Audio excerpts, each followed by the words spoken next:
Okay, class, let's continue our exercise. So we're going to do number 21, okay?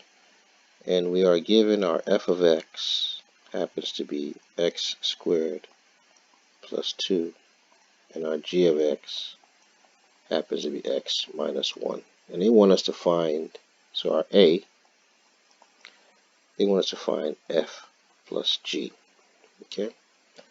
And that could be written as f of x plus g of x, okay? And now, when we do that, we're going to get x squared plus 2 plus our g of x, x minus 1. When we simplify, x squared plus 2 plus x minus 1, that will give us x squared plus x minus 1. Now, since this is a polynomial function, when I say this, meaning x squared plus x minus 1 is a polynomial function,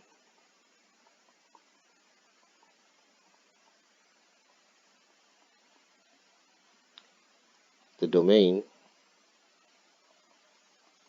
is going to be negative infinity to positive infinity. Okay? So my b, I'm going to do b here. It's going to be f minus g. F minus g also can be written as f of x minus g of x. Okay? It's going to be x squared plus 2 minus x minus 1, which is, this is g of x. And if I simplify further, I'm going to get x squared plus 2 minus x plus 1. Okay? If I solve or simplify further, x squared minus x, I'm sorry, what do I have here? 2 minus 1 is, it's a positive 1 here. It's a positive 1 here. And this is going to be positive 3. Okay? And again, since this is also a domain, a polynomial function,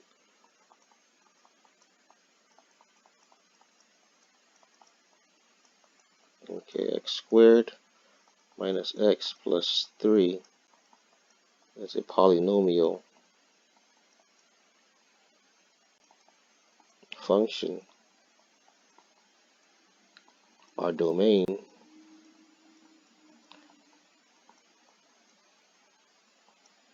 is such. Okay? Now let's go to our C. The C part is we're looking at the product of f and g, right? So the product of f and g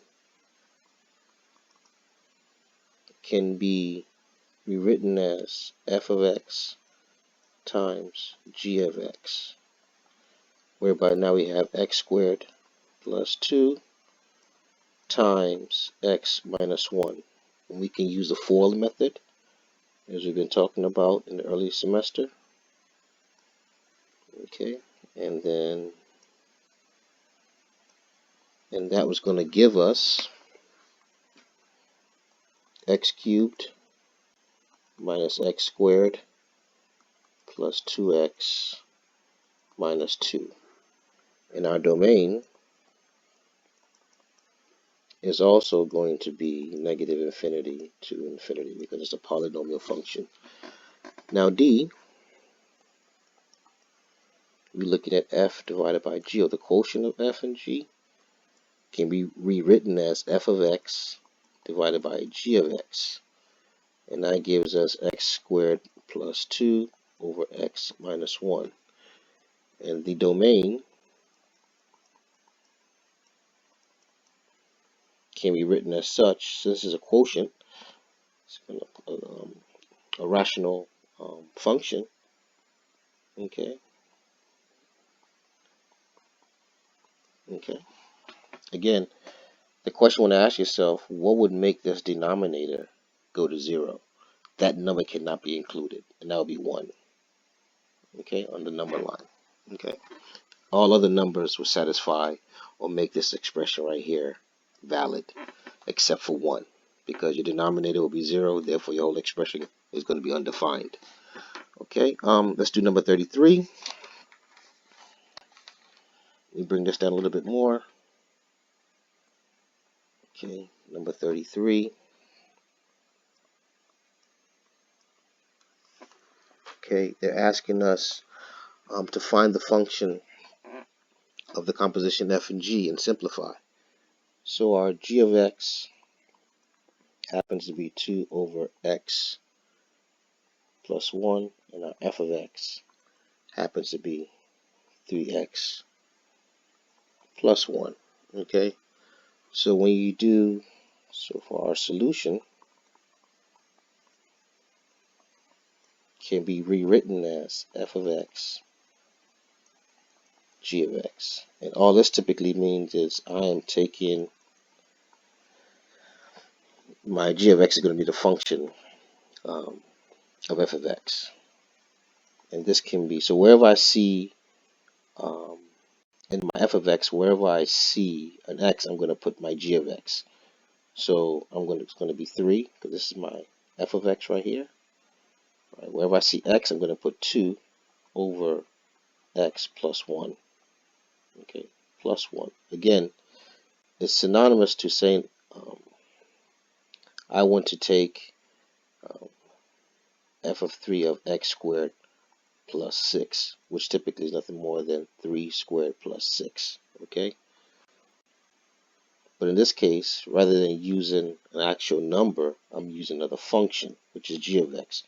So wherever I see, for this x right here, I'm inputting this g of x into it. So wherever I see my x in my f of x, I'm going to put the value of g of x into it. So this right here is g of x right here. Okay. So when I simplify further, I'm going to get 6 over x plus 1 plus 1. And this is my answer. Okay.